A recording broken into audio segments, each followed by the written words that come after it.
thank God for commercial software. It actually funds salaries, gives people jobs, terrible stuff like that. And thank God for free software. Free software, lets people get things out there you can play around, build on. And so, the two work very well in a nice common ecosystem. And no, I don't see a big difference country to country. It's very similar to what we do in the foundation at this point. We've saved about 10 million lives that otherwise wouldn't have been saved. And our goal for the next decade is 50 million. But we never would have been able to do that except for our partnership with the pharmaceutical companies.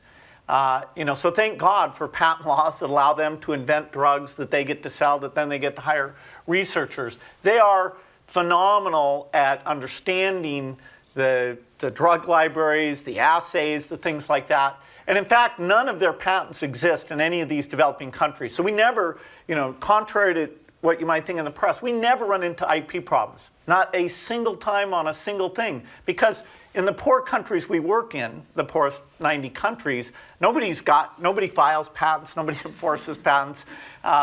It's great. It's essentially a transfer of people buying drugs in rich world who are now enabling these things to be done at marginal cost. So all the vaccines we do, we understand the marginal cost, and we make sure that those, that's exactly what the pricing is to the lowest tier.